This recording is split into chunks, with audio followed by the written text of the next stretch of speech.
पहुंचाना है। इन लोगों की जीवन गाथाएं, उनके जीवन का संघर्ष, हमारे स्वतंत्रता आंदोलन के उतार चढ़ाव, कभी सफलता कभी असफलता, हमारी आज की पीढ़ी को जीवन का हर पाठ सिखाएगी।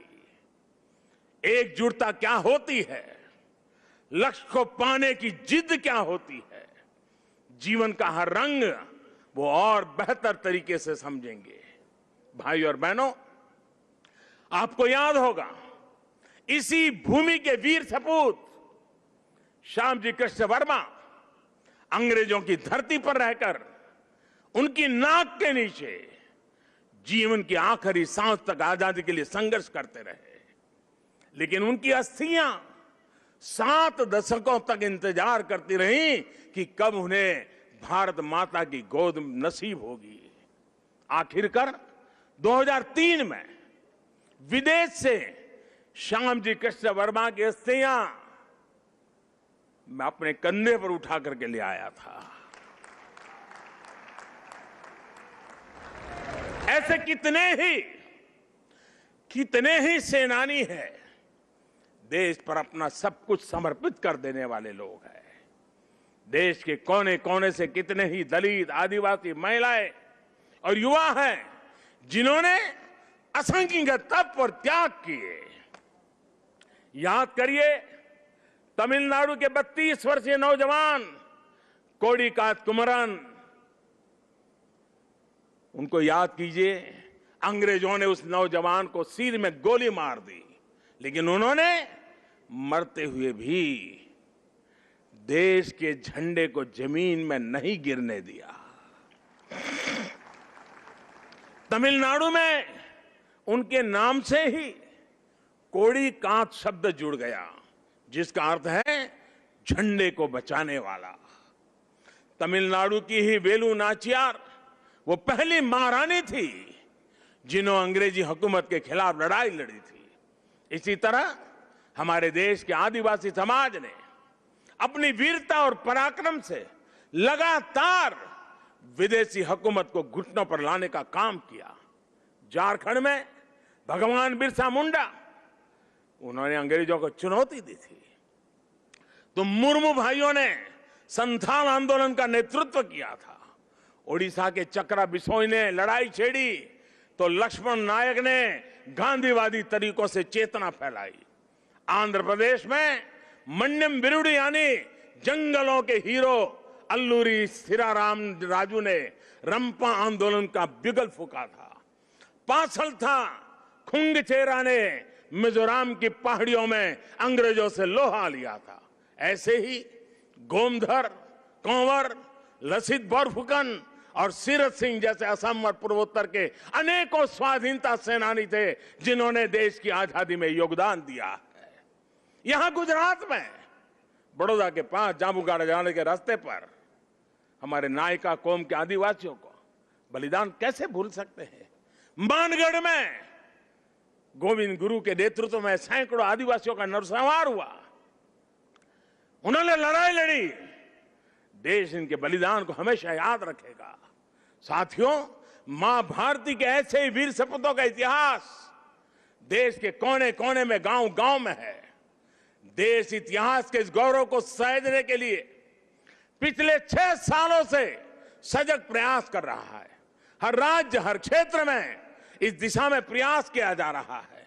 दांडी यात्रा से जुड़े स्थल का पुनरुद्धार देश ने 2 साल पहले ही पूरा किया था।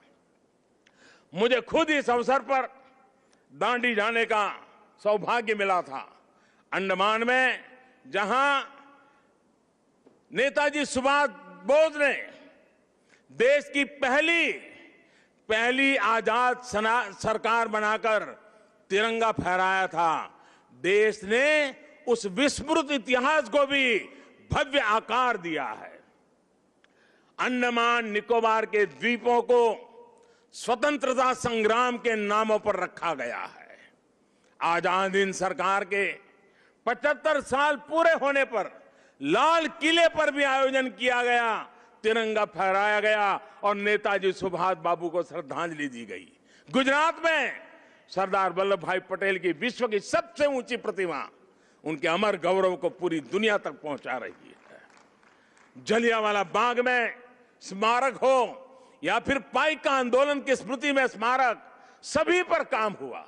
बाबा साहब आंबेडकर से जुड़े जो 7 दशकों से भूले बिसरे पड़े थे, उनका भी विकास देश ने पंचतीर्थ के रूप में किया है। इस सबके साथ ही देश ने आदिवासी स्वाधीनता सेनानियों के इतिहास को देश तक पहुंचाने के लिए, आने वाली पीढ़ियों के लिए पहुंचाने के लिए हमारे आदिवासियों के संघर्ष की कथाओं को जोड़ता हुआ देश में म्यूजियम बनाने का एक प्रयास शुरू किया है।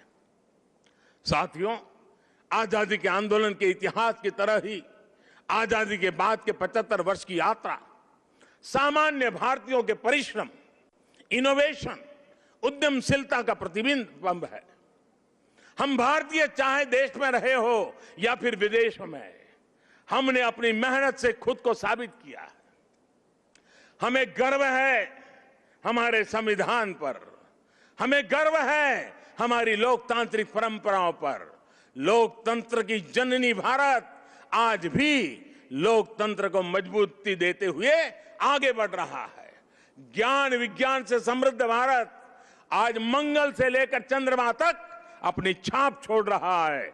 आज भारत की सेना का सामर्थ्य अपार है, तो आर्थिक रूप से भी हम तेजी से आगे बढ़ रहे हैं। आज भारत का स्टार्टअप इकोसिस्टम दुनिया में आकर्षण का केंद्र बना है, चर्चा का विषय है। आज दुनिया के हर मंच पर भारत की क्षमता और भारत की प्रतिभा की गुंज है।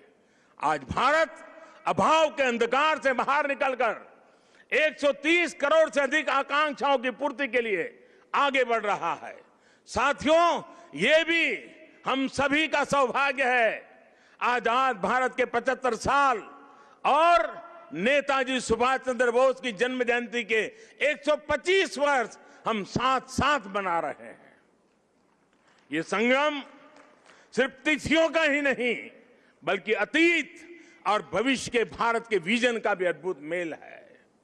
नेताजी सुभाष चंद्र बोस ने कहा था कि भारत की आजादी की लड़ाई सिर्फ ब्रिटिश साम्राज्यवाद के विरुद्ध नहीं है, बल्कि वैश्विक साम्राज्यवाद के विरुद्ध है। नेताजी ने भारत की आजादी को पूरी मानवता के लिए जरूरी बताया था। समय के साथ नेताजी की ये बात सही सिद्ध हुई।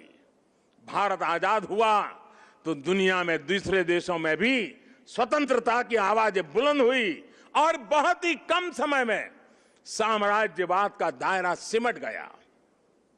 और साथियों, आज भी